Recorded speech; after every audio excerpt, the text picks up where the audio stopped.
Good morning everyone, কেমন আছো তোমরা সবাই? আশা করি সবাই বেশ ভালো আছো, সুস্থ আছো। আমরাও না বেশ ভালোই আছি। আমি স্বাগতা চলে এসেছি আবারও একটা নতুন ভিডিও নিয়ে। আশা করি তোমাদের ভালো লাগবে।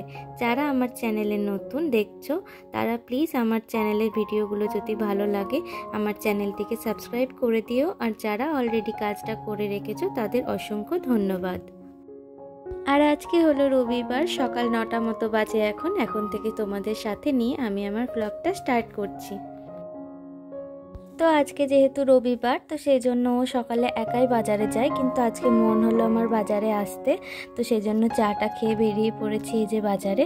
আর বাজারের এই কর্নারটায় না বাঙালি সবজি বসে, তো সেগুলোই দেখছিলাম।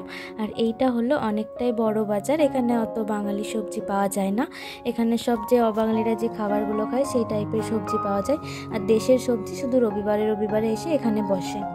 তো এই দেখো ইতিমধ্যেই কিছু বাজার করে নিয়েছি। আর ওইখানে যে বাজারগুলো নেওয়ার ওগুলো আমার বরের কাছে আছে, আর এগুলো এখন এখানে যেগুলো করেছি আমি নিয়ে আছি। আর আমার মেয়ে চললো ওই যে আগে আগে।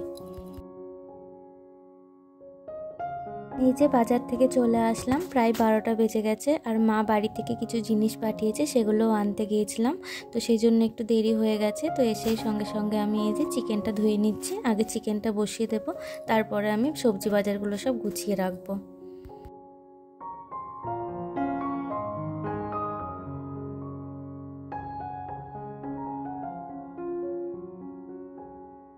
চিকেনের আলুগুলো ভাজার জন্য এই যে এখন কড়াইয়ে একটুখানি তেল দিয়ে একটুখানি হলুদ দিয়ে নিলাম, না হলে নতুন আলু না, ধুয়েছি ভালো করে তো জল ছিটকে আসে, সেই জন্য আমি হলুদটা আগে একটুখানি দিয়ে দিই।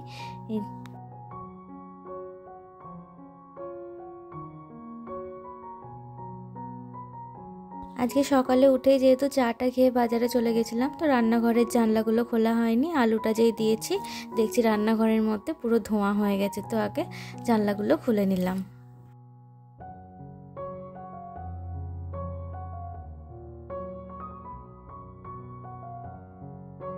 আলুটা ভাজতে দিয়ে এই যে এখন আমি মশলাটা মিক্সারে দিয়ে দিলাম, আদা রসুনটা আর একটুখানি পেঁয়াজও দিয়ে দেবো। রান্নাটা আমার বর করবে, কিন্তু আমি একটু জোগাড়টা করে দিচ্ছি, মশলাটা বেটে রাখবো এখন।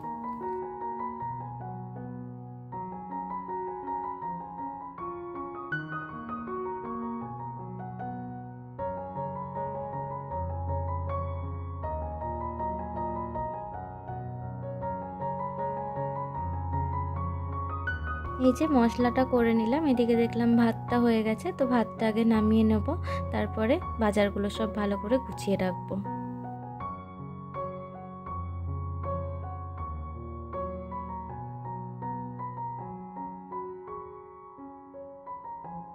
এই যে ও রান্না করছে, কিন্তু ও রান্না করলে কি হবে, সব কিছুই আমাকে দিয়ে দিতে হয়। যেরকম মশলাটাও আমাকে দিতে হবে, আবার বাটি থেকে তুলে কোনো সময় মাংসটাও ও কড়াই দেবে না, কাঁচা মাংসে হাত দেবে না, তো আমাকেই দিয়ে দিতে হবে। আর দেখো মশলাগুলোও দিয়ে দিচ্ছি। যদি বলি যে তুমি তো কিছুই করো না, সবই আমি করে দিই, কাটা থেকে সব কিছু, তো আমাকে কি বলে জানো, বলে একদিন আমি সব কিছু তোমায় জোগাড় করে দেবো, আর তুমি শুধু খুন্তিটা নেড়ে দেখাবে, দেখবো কারটা বেশি টেস্ট হয়। আর আসলে সত্যি করেই ও যখনই মানে রান্নাটা করে দেয় আমাকে, তো আমার খুবই ভালো লাগে। চিকেনটা অন্যরকম টেস্ট লাগে, নিজে রান্না করলে না সেরকম ভালো লাগে না। আর আমি বিয়ের আগে সেরকম কোনো রান্না বান্নাই করতাম না, আর রান্না করতেও জানতাম না। ও এখানে নিয়ে এসে সব কিছু আমাকে নিজে হাতে করে রান্না করা শিখিয়েছে। মানে আমি কোনো কিছুই জানতাম না, আমি বিয়ের পরে 2 বছর কোনো দিন মাংস রান্নাই করিনি, ওই সবসময় রান্নাটা করতো। তো কথা বলতে বলতে এই দেখো আমার বাজারটাও গোছানো হয়ে গেল। আর এখন যে শাকটা এনেছি সেই শাকটাকে ভালো করে এখন বেছে নেব। তো এই দেখো এই লেবুগুলো না আমাদের বাড়ির গাছের লেবু, মানে আমার শ্বশুর বাড়ির গাছের লেবু, তো মা এই কটা পাঠিয়েছে।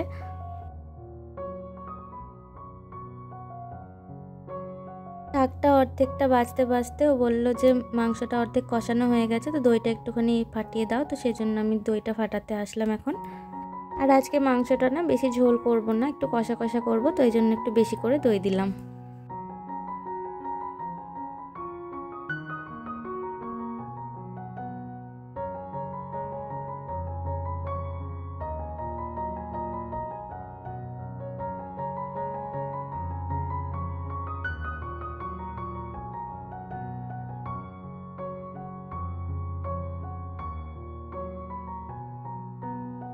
অনেকটাই বেলা হয়ে গেছে, তো আমি জল গরম বসিয়ে দিয়েছিলাম ওর জন্য। বললো আমি স্নান করে আসি, ততক্ষণ তুমি একটু রান্নাটা দেখো। তো আমি শাকটা বেছে নিয়ে এসে এখন একটু মাংসটা নেড়ে দেবো।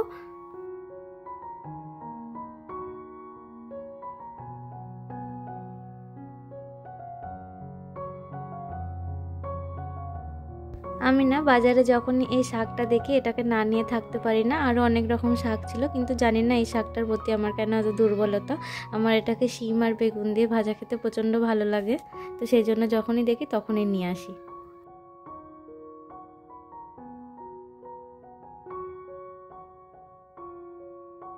এই যে দেখো শাকটাকে কুচি কুচি করে কেটে নিয়েছে, আর বেগুন আর শিমগুলোকে না অনেক ছোট ছোট করে কেটে নিলাম। তো ফার্স্টে রসুনটা দিয়ে এর মধ্যে বেগুন আর শিমটা দিয়ে দেবো, তারপর একটুখানি হলুদ দিয়ে হালকা করে নেড়ে নিয়ে ঢাকা দিয়ে রাখবো।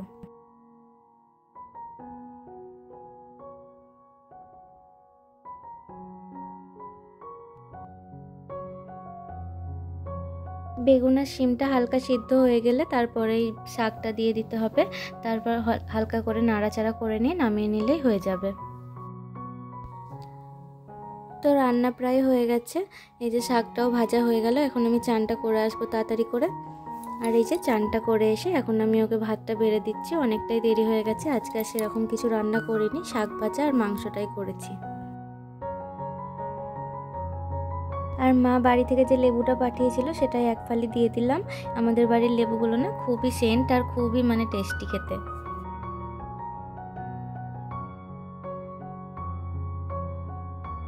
আর এই যে দেখো এবার খাওয়া দাওয়া করে নিয়ে রান্নাঘরটাও পুরো ভালো করে ক্লিন করে নিয়েছি। আর মা যে জিনিসগুলো পাঠিয়েছিল এখন আসলাম ওগুলোকে একটু গোছাতে, কারণ পাটালি গুড় এসব দিয়েছে, দেখবো গলে গেছে কিনা। প্রত্যেকবার পৌষ পার্বণের সময় তার আগে মা বাড়ি থেকে চালের গুঁড়ো আর এই যে পাটালি গুড় পাঠিয়ে দেয়। দেখেছো, বললাম না গলে গেছে কিনা। কিছুটা গলেনি আর একটা দেখছি গলে গেছে, তো এটাকে ভালো করে এখন বার করে রেখে দেবো।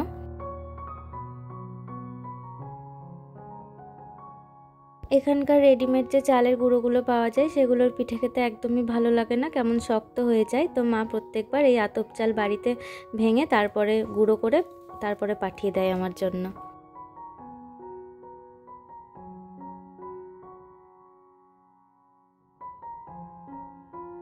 এই গুড়গুলো না একদম বাড়িতে তৈরি করে, তো মা সেখান থেকেই নেয়, ওই জন্য দেখো একটুও চিনি মেশানো নেই। তো আনতে আনতে একদম পুরো গলে গেছে, তো আমি কাগজ থেকে ছাড়িয়ে ছাড়িয়ে যেটুকু হয় সেটুকু নিয়ে রেখে দিচ্ছি। আজকের ভিডিওটা এখানেই শেষ করছি বন্ধুরা। আমার ভিডিওটা যদি কোনো অংশে একটু ভালো লাগে তাহলে অবশ্যই একটা ছোট্ট লাইক করে দিও আর কমেন্ট করতে ভুলো না। দেখা হবে আবার পরবর্তী ভিডিওতে।